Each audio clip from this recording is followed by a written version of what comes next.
Chapter 11.00001 Feeling Safe by Skye. After we'd finished eating and drinking and the sun was beginning to set, Angel flew across the lake to join us. I hadn't seen her wings before because she usually wore a long cape. That day her wings were in full view, lit with mother of pearl and dusted with gold. They were utterly magnificent. We were so excited because we hadn't seen her since our return from Honolulu. My dear ones, hello, and happy birthday to the birthday girls, said Angel. You must be Jemima. How lovely to meet you. Are you feeling rested? Yes, mumbled Jemima, her mouth full of chocolate eclair. We're all a bit tired, I said. Too tired to proceed with the rest of your questions? Asked Angel. Oh no, I said, please. Angel smiled. Shall we go in? She asked. Right away. If it's okay, said Angel, would you like to have Minnow with you? Oh yes, thank you. Angel nodded, leading the way. Where's Six? She asked. Feeding Moat, I said. They've become inseparable. Angel smiled. I heard about Moat. Do you know why she splintered? The trauma of Filthy taking Jem's wings, I said, looking down. Angel shook her head. The thieves have been so vicious, said Angel. I nodded. Anyway, Moat's safe now, said Angel, and she must enjoy having Six and Jem to care for her. I love her name. I gave it to her, said Jemima, and I kept her safe while we were with dragons.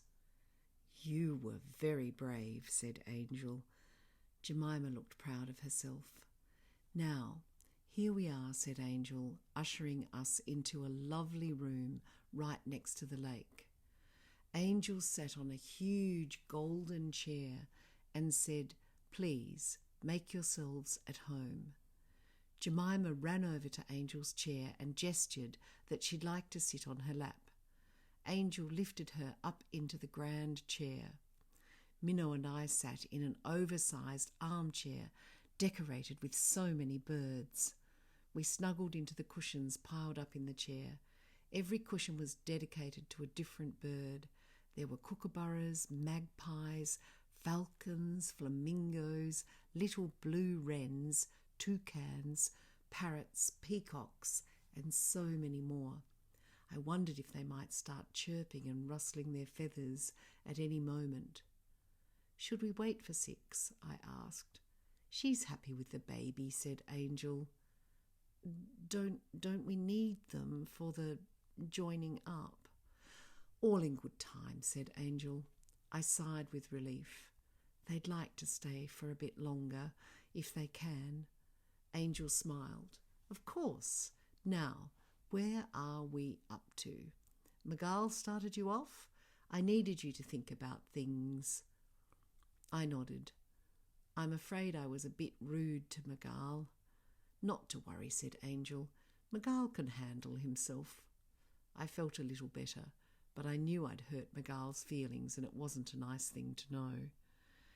Now, said Angel, could you tell us, Skye, what you would like more than anything in all the world? I didn't have to think for long. Not to feel afraid all the time, I said. I'd like to feel really safe, added Jemima, nodding. So much evil dresses up as if it's good, I added. Isla was our school's principal, and the president was her godfather. They both should have been good, but they weren't. Angel nodded. We don't trust anything, said Jemima. I don't blame you, said Angel. Jemima snuggled into Angel's side, feeling very grand, I could tell. Angel looked at me with kind eyes. After a little while she asked, Do you feel afraid often? Most of the time. Right now? No, but if you all went away, I'd be scared. Why? Because that's when bad things happen, when I'm alone. Angel looked concerned. Would you like the memories to be taken away? She asked. I felt worried. Then I wouldn't be prepared for the next time. I'd be in danger and I wouldn't even know it. I wish you didn't have to remember horrible things, said Angel, but I understand what you mean. 2 little doves flew into the room and cooed as they fluttered around, and then in a flash they were gone. I looked serious. More than anything, I want things to be real. No more tricks. Have you been tricked a lot? Asked Angel. So many times. Just when I think things are okay, they're not. Imagine if you and Blizzard turned out to be cruel. It would be so bad. Angel nodded. You've not been able to be certain of anyone. I shook my head. It's draining, said Angel, to be on edge all the time. I looked down. I hate it when things turn out to be a lie. Jemima nestled in closer to Angel. Me too, she said. Angel held Jemima's hand. Lies are awful, she said. I suddenly felt very cold. Angel seemed to know. She clapped her hands and 2 male angels appeared with some warm, golden quilts. Jemima, would you mind going over and snuggling up with Skye? Asked Angel. Jemima looked frightened. We're not going to merge, are we? She asked. Not on our birthday. Jemima's lower lip dropped and a tear rolled down her face. Angel gave Jem a hug. Not now, she said. Jemima sobbed.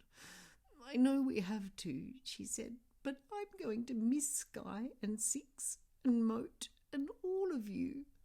Jemima hugged huge mouthfuls of air, trying not to weep.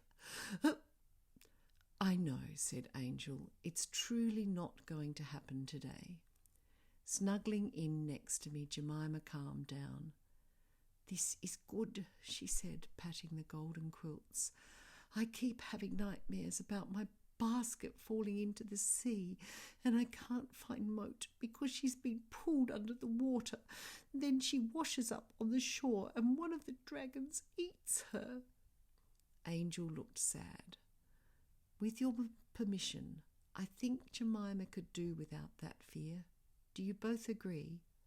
Jemima and I nodded. Take it away, said Jemima. Angel waved her hand towards Jemima, who sat up straight.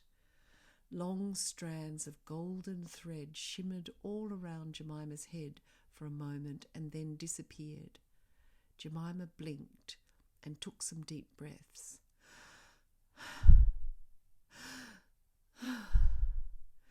Then she announced, I can't think of it anymore. I still know it happened, but there's no more terror, just lots of calm. Good, said Angel. I want you to know all about being calm. I want you to feel what it's like to be safe and warm. The male angels returned with a golden pillow for each of us, and then we curled up together.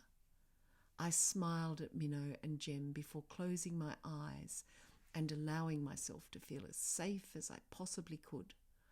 I was amazed at how wonderful it felt to be close to Jemima and to feel safe being with her. As I lay there, I reminded myself that because Jemima was me, I was snuggling up next to myself. This simple fact made me feel so happy.